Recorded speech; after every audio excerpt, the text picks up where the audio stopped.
Hello buddies, and welcome to Monday Night Mordheim. Tonight we will be creating our Cult of the Possessed Warband.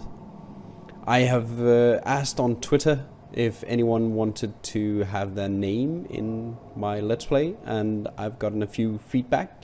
But if you are watching this and you want to have a character named, then simply leave me a comment on the video and I'll make sure it gets in there. So let's get started. And here we go. Now this is the war camp. I'll go through these interface options and the stats in this video, and then carrying on we'll just play. Now the game is still in alpha, but will be released in November, I think. They are aiming for that. And so it does have some things that could be better, of course, but the really cool thing about this alpha is that the developers really listen to the feedback from the players. It is very, very clear to see that they listen, because every update brings something new to the table that we as the players have given feedback about. Let's create our warband. In the management screen we can see what character we have selected right now, the leader. And in the warband section you can see what our bonuses are right now and what we will get next time. You always gain increase to your idle buff effect that you can pray at before battle if you want to, so that you can resist the wordstone for 2 turns and pass your all alone test. This is not as effective as you might think. If this was a passive for the whole team with a lower value, that might be better, but it doesn't really help that much. You'll see when we start the game. You can rank up your warband by completing campaign missions, and your rating will increase as you add more henchmen and heroes and great big mutants to the game. We have our leader here, and we can start by just checking out this at the top. This is the offense points that you use to cast spells or attack with your weapon, or staff in this case. And this is the strategy points, which you use to move ahead and use to dodge or parry and stuff like that. This is the armor absorption percentage. This increases with wearing armor, how much you reduce of incoming damage. This is the average damage or estimated attack damage, and the crit rating, and here's the wounds or health. To increase these things here and the resistances, you can increase your stats. You get stat up at, I think it's every second point of XP, or third, not sure, but at some times you get that during the increase from level 0 to 1. Sorry.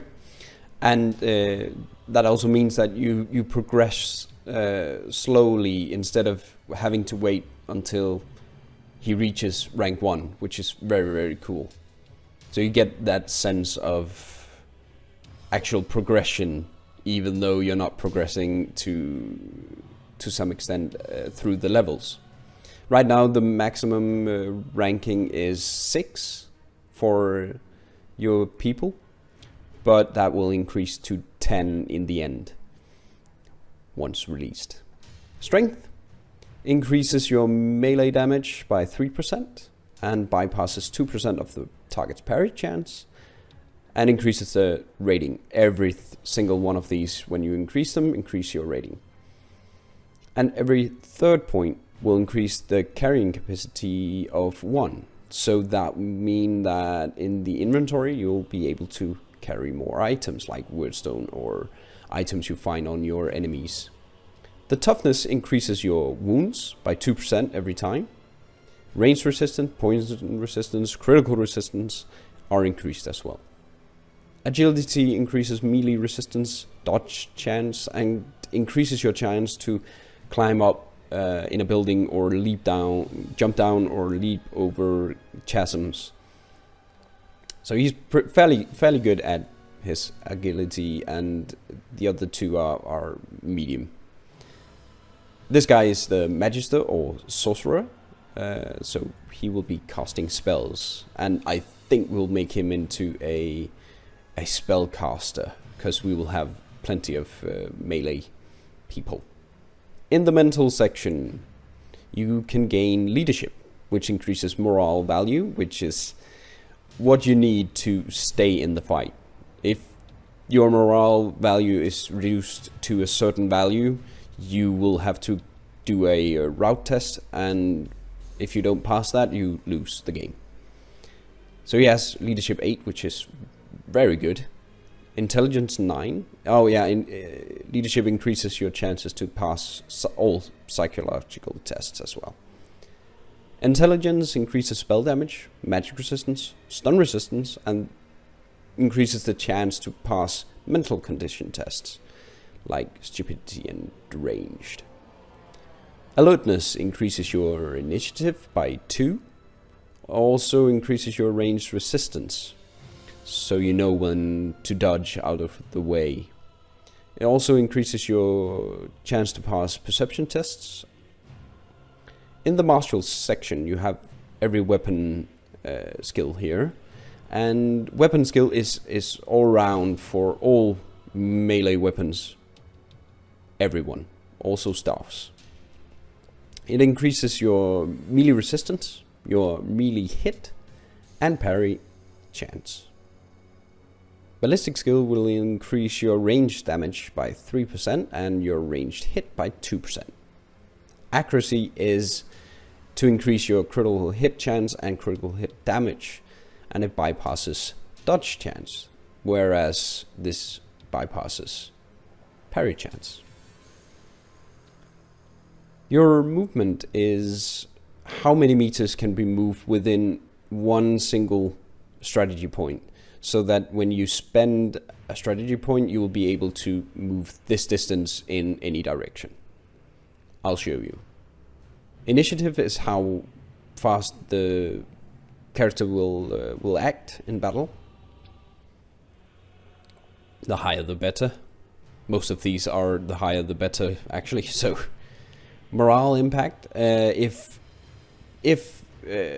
taken out of action, this is how much your warband's morale will decrease, and this is how much he increases it.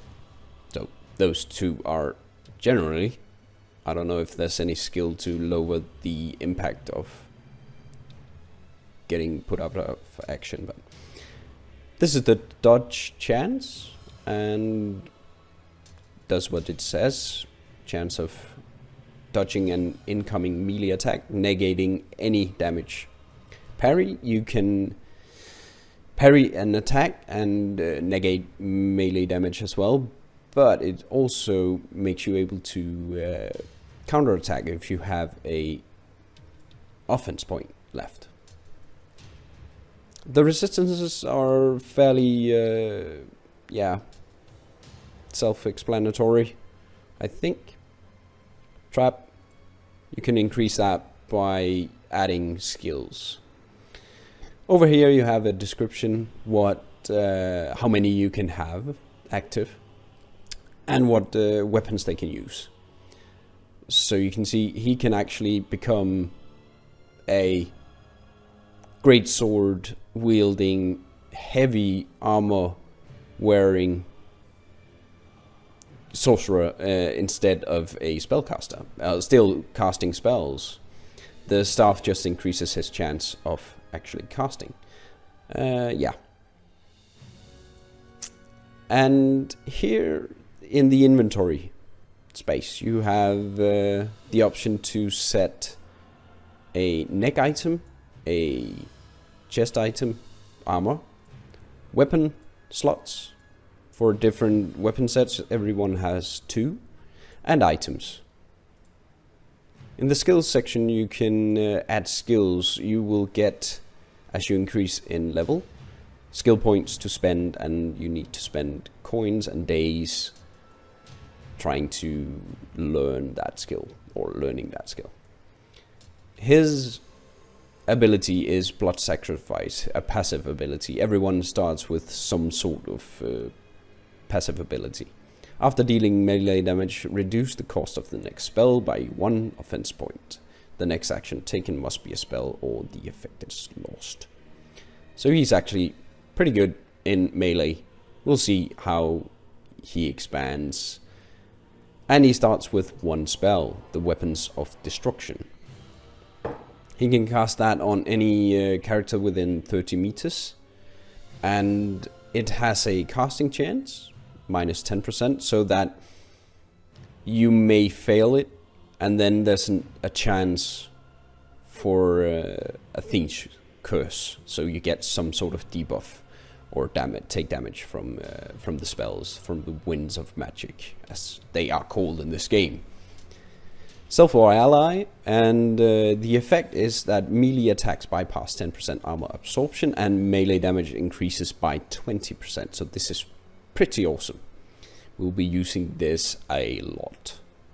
You can then, if you want to, save your spell points and increase the damage and how much it bypasses by upgrading it to mastery. So that's pretty cool. There's a lot of spells. There's not a lot of spells. There's a lot of skills. That's what I wanted to say. And the spells are limited to these 4 chaos, and Skaven has their own, and Sister Sigmar has their own. And you can customize your guy completely. I'm not sure. I'll let you guys decide what kind of colors we should have. Blue, red, purple, or tan, whatever. You get to choose.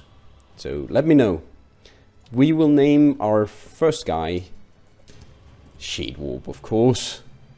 I am the leader of this warband. For our hero, we can hire a warrior. He is a mutant and will, when increasing in levels at rank 1, at 5 and 10, he will get a random mutation. This means that we don't know what the heck he's gonna get. And sometimes it has some very, very interesting mutations. Some better than others, of course, but we'll see how it goes. He's a strength melee character with fairly good accuracy, actually, for critting. We'll keep him at sword and board for now, and he has a passive skill, the Shadow Lord's Touch. So after gathering a wordstone, his critical chance increases by 5%. That's pretty awesome. Customize, we will call him, and this is from my buddy Mordheim, who is doing a Let's Play of Mordheim as well, with a character of my name in it. So that's pretty funny. He's playing Empire, and you should go check his Let's Play out as well. I'll put a link right here, there somewhere on Mordheim's face, I think. Right here. It's right here. Good.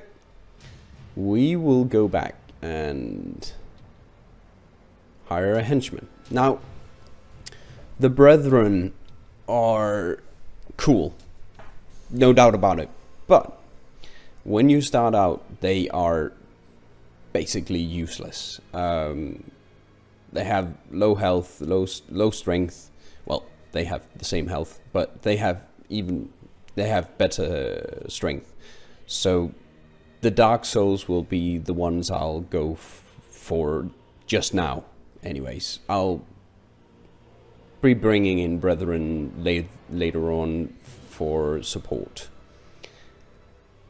So we will go with this guy. Yes, buy him. And I will customize this guy for naming him Bam Bam. And this is from Pookie Bam Bam 84. He asked if he could have a mutant-like character in the Let's Play, and he should have a great axe. And luckily enough, these guys start out with great axes. So that's pretty cool. Bam Bam. There you go, man. Awesome. The next two we will keep open. So if you want to put your name on one of these Dark Souls, just let me know in the comments. First comes first, of course. First come, first serve. Isn't that like? Yeah. Now we have our Warband. So we can go to the veteran system to view tasks. In here, you can achieve tasks like arcane knowledge if you acquire enchantment recipes, buyer if you spend gold crowns by purchasing items, you gain XP for your veteran. And I have played a bit, as you can see, so we have 5 veteran skill points to be using. And these are the perks you gain from leveling up your veteran. The veteran is also used in the campaign maps, so they are shaped around this Thinch warrior here. So we can buy a veteran skill, or a few actually, and I'll be that gives me an advantage, of course, from if you start the game, but you'll get to get these abilities as well. I'll reduce my upkeep for 1. That is fairly important. And then I think we will be doing healer as well. Anything that reduces your cost from healing and paying your people will be perfect to pick up. We'll also reduce the training costs by 10%. Right now it's 10% and 10%. Okay. And we'll get a great weaponsmith contract. So we have a 5% chance each day to gain a free 2-handed weapon. It could be a good one, but so far I've only gotten trash, but it's some extra gold. Right. We also have the shop where you can buy different items like helmets and amulets and different enchanting recipes. They will show up here. And you can also play skirmish against other players. This is just for fun. No injuries, no upkeep costs, no loots, no experience, nothing. Just for fun. So if you want to kick your friends behind in this game, you can do that. And that is actually it for the Warband creation. Let me know in the comments what colors you want us to go with, and remember to let me know if you want to get your name on one of these instead of Faust and Neisel. Thanks for watching. Remember to subscribe, and I'll see you later. Cheers and stay cool.